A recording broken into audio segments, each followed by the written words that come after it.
Are we on here? I think you're welcome. Welcome to another edition of Zken TV. It's been long. I've been gone. Yeah. But today, I've got the 10 craziest military training exercises on the fucking planet, if I may put it that way. So we're about to check it out. If you're new, hit that subscribe button, like this video, comment on any suggestions you wish us to react to, and yeah, let's go. Joining the military is not for the faint of heart. In order to turn the average citizen into a highly trained soldier, militaries around the world put them through a series of extreme tests to prove their abilities. But many of these tests are truly intimidating. From juggling grenades to jumping out of buildings, we are looking at the craziest known military exercises. The hand grenade hot potato. In 2012, a video surfaced of the Chinese military taking part in one of the most mind-boggling military exercises imaginable. The video, which was leaked from state CCTV, shows a group of People's Army soldiers testing fate with a live grenade. You may be familiar with the exercise. It's the equivalent of hot potato, where participants will pass around a potato or some other random object until the music stops, and the person in possession of said object is eliminated from the game. It's kind of like that, although the unfortunate soldier in this game runs the risk of actually being eliminated by a live hand grenade. Thankfully, it is the job of the soldiers to dispose of the grenade into a large hole just before it detonates. One can only imagine that it's the ultimate test of a soldier's ability to cope under pressure. In the video, no one is injured, but if this is a frequent exercise, it's inevitable that someone will get hurt, or worse, in a matter of time. The mud run. It is designed to turn the merely tough into the super tough. The Royal Marines' much-feared mud run is the toughest part of the 32-week training course said to turn civilians 32 weeks? Shit! I wouldn't try it. Into commandos. You can see why even the strongest recruits dread it. Exhausted, demoralized, and covered in foul-smelling sludge from head to toe, these Royal Marine recruits hope one day to wear the coveted green beret, marking them out as the elite of Britain's fighting forces. The men need to call upon reserves, both mental and physical, that they didn't know they had, simply to get through the grueling ordeal. Captain Ben Chappell, who oversees physical training at the Royal Marines Commando Training Center in Limestone, Devon, said, "The mud run is about instilling a Royal Marine state of mind. The recruits spend up to 45 minutes in the mud that is so thick they can barely run, doing exercises and games, and it is so difficult that getting through it really builds team spirit. We're not just looking for physical strength, but mental resilience as well, and the team cohesion that comes from getting through the hardship together. This strength and cohesion forms parts of the Royal Marines' DNA." He said the recruits would not necessarily know when the run was coming up, saying it's all about dislocation of expectation. The cold water train. There is an argument about whether some people are genetically wired to handle colder temperatures, or whether one must build stamina for lower temperatures by training in colder environments. The U.S. Navy SEALs put this to the test in a very palpable way. They do this through surf torture, also called cold water conditioning. The water temperatures usually hover around 65 degrees Fahrenheit and never go above 68 degrees Fahrenheit. From there, trainees may be ordered to do some calisthenics or run a mile and a half down the beach in their wet clothes and boots. Then they're ordered back into the surf. Many drills also being black saved man, if I may put it that way. Being black saved man. We don't require that teams carry their rubber boots over their heads as they run from one task to another.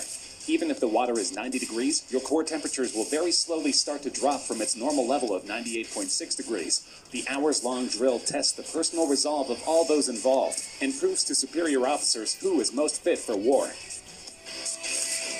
Short for the chest. The Russian military isn't known for having a gentle touch, so it should come as no surprise that their counterterrorism operations training is really tough. But just how tough is borderline insane? Russia's Federal Security Service, called the FSB, and successor to the KGB, shoots their agents center mass to give them confidence in a terrorist-controlled situation where bullets might be flying by their heads. The trainees, wearing body armor, absorb a few rounds before firing shots back at the target. The man in front of the target is Andre, an FSB operator, who doesn't flinch as 3 rounds zing by his head. They are forced to stand motionless, and then they wait for someone to casually walk past them, but then suddenly draw a pistol and shoot them repeatedly in the chest. After taking these hits, they are to return fire, and they have to aim just inches away from the attacker's unprotected face. In a second drill, the trainee is given multiple cardboard targets to shoot, but while he does so, he is pushed and shoved by trainers, who yell in his ear, while guns fire immediately adjacent to his ears. These are all supposed to simulate distractions on the battlefield and enhance the trainee's focus in stressful Just imagine situations. someone shooting closer to your ear. Cobra Cold Cocktail. Cobra Gold is one of the Indo-Pacific's largest multinational exercises. It's also the one where U.S. troops drink Cobra blood. The exercise includes events such as an amphibious assault demonstration, landmine destruction, and a combined arms live fire exercise. But probably the most photographed event is the jungle survival training, during which Thai instructors share with the Americans their knowledge of life-sustaining jungle sources of food and water, plants, insects, and, of course, cobra blood. For instance, some plants can be a good source of water, and there are a lot of different fruits available for consumption. But when those options aren't available, Marines can also eat geckos, gibbons, and even scorpions. Then, of course, there is one of the most iconic aspects of the Cobra Gold jungle survival training, drinking cobra blood. Royal Thai Marine instructors showed the troops how drinking the blood from a cobra can help them stay alive if there is no drinkable water, and can also provide essential nutrition. The pictures show the Marines with their heads tilted back and sticking out their tongues. The instructor drips the blood down their throats. It's not for the squeamish, and even some hardened Marines appear to have their eyes tightly shut as they get their taste of the cobra blood. In contrast, others seemed keen to have a drink of the blood of the deadly serpent. According to Marines who have taken part in exercises in the past, the cobra blood tastes fishy. The firewalk. Belarus is not known for its human rights or its progressive politics. Many people consider it to be the last remaining dictatorship in Europe. And of course, to keep the dictatorship in power, the government needs an extremely fearsome military. In addition to training for chemical warfare with gas masks and protective equipment, the Belarusian special forces are required to undergo an obstacle course that is covered in flames. Nicknamed the Fire Walk, this exercise requires the soldiers to complete a 10K run with occasional bits of fire interspersed across the course. Sometimes they will need to walk through the fire, and other times they need to scale walls covered in flames. The Special Forces are undoubtedly an imposing unit. Belarus's ruling party has been accused of using its special forces to assassinate opposition leaders. Shit. The road to heaven. Taiwan's Marine Corps' Road to Heaven is the final stage of a grueling 10-week amphibious training program. In order to You train for 10 weeks. Then after 10 weeks, you have to... Nah, man. become frogmen, candidates must crawl 164 feet over jagged, porous coral rocks in a pair of shorts.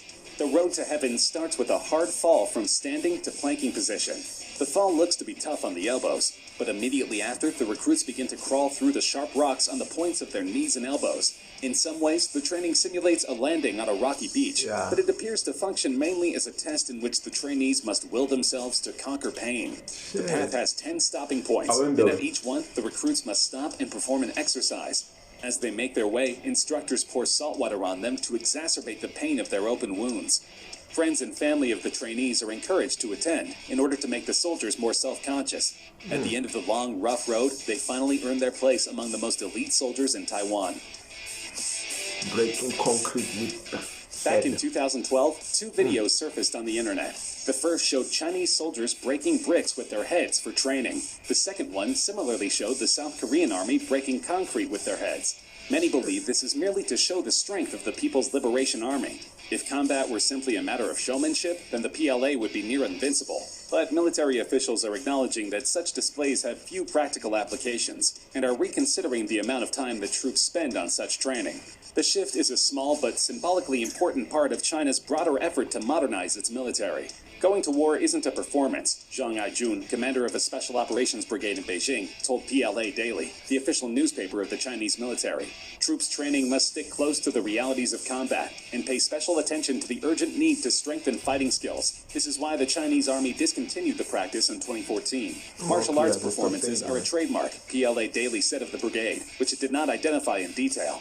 For many years, they relied on these skills to display their abilities and win much praise. However, do these stunts have a practical use on the battlefield?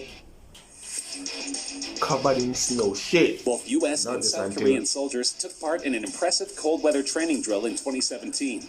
More than 400 soldiers took part in the drill, 200 South Koreans and 220 U.S. troops normally stationed on the Japanese island of Okinawa. The exercise has been held since 2013 to train the military to be able to fight at temperatures as low as -4 Fahrenheit. More choreographed than tactical, the troops perform for a horde of media, which at times seem to outnumber the North Carolina-based Marines and their Korean counterparts during this annual photo op. An environment like this is unforgiving, said Captain Thomas Rigby, 33, of Company A, 1st Battalion, 8th Marines. The company commander from Red Bank, New Jersey, said his Marines used the harsh locale to focus on cold weather squad tactics and decision-making skills. Rigby said historic fights like the Korean War's Battle of Chosin Reservoir, in which Marines fought off and escaped a massive Chinese assault in 1950, have cemented the service's can-do, go-anywhere attitude. We're a jack of all trades, he said. We fancy ourselves to be able to fight in any climate and place. The idea is to acclimate soldiers to any intense conditions they may find themselves in. Jumping from skyscrapers.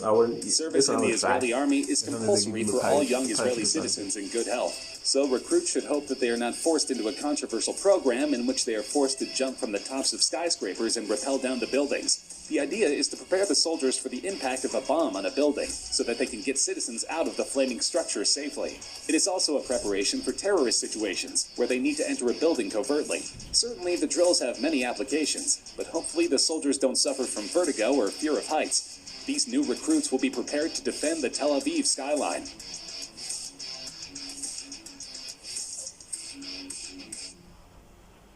Yeah, that's it. What I like from that is the drinking of the Cobra's blood, something like that. It's nasty, but yeah, it's amazing. So I'll try that one.